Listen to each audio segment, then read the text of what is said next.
রাম মন্দির চাই না, মালাউন্ডা দেশ ছেড়ে চলে যাও, হিন্দুরা চলে যাও মিছিল করতেছে। তাদের পোশাকটা দেখলেই বুঝি আমি তারা কারা। তারা হলো ধর্ম ব্যবসায়ী। সবার উপরে মানুষ সত্য, তার উপরে নাই। প্রত্যেকদিন স্লোগান হচ্ছে এইটা চাই না, ওইটা চাই না, মারামারি, শাহবাগ, পলাশবাড়ি। সেই পলাশবাড়িতে দেখা যাচ্ছে 81 ফুট রাম মন্দির হচ্ছে, আর প্রত্যেক দিন মিছিল হচ্ছে।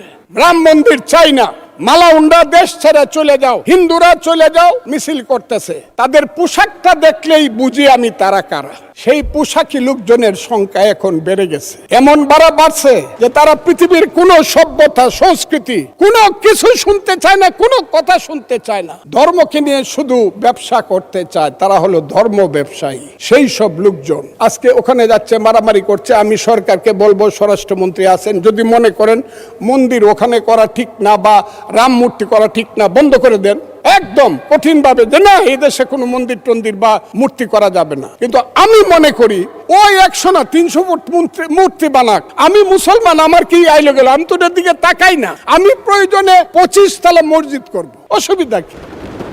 ওর মন্দিরে নামাজ করবে, পূজা করবে, আমি আমার মসজিদে নামাজ পড়বো, অসুবিধা কি? একসাথে কি আমরা থাকবো না? ওরা কি 9% মানুষ, 1.5 কোটি মানুষ, ওরা কি থাকবে না? এই দেশের এদের দেশ।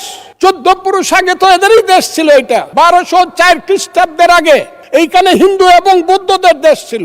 আমরা তো এইখানে কিভাবে আসছে?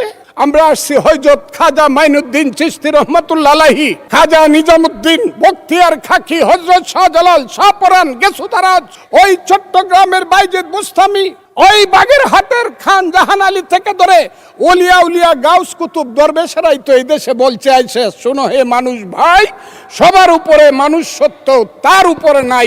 তার নাম হইল সুফিবাদ।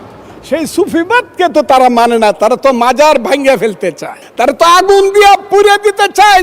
মৌলানা মৌলভী সাহেবদেরকে আমি শ্রদ্ধা করি, কিন্তু পীর সাহেবদের দোষটা কি? যে কুষ্টিয়াতে কুপায়ে মারলেন কেন? ফরিদপুরে আগুন জ্বালায় মারলেন কেন? শাহজালালের মাজার ভাঙ্গার জন্য আমার এক ভাই 4 কোটি টাকা ঘোষণা করে কেন? এখানে মাজার থাকবে, আপনি যদি মাজারে ইচ্ছা হয় যাবেন, যাবেন না। আপনি আহলে হাদিস করবেন, করেন।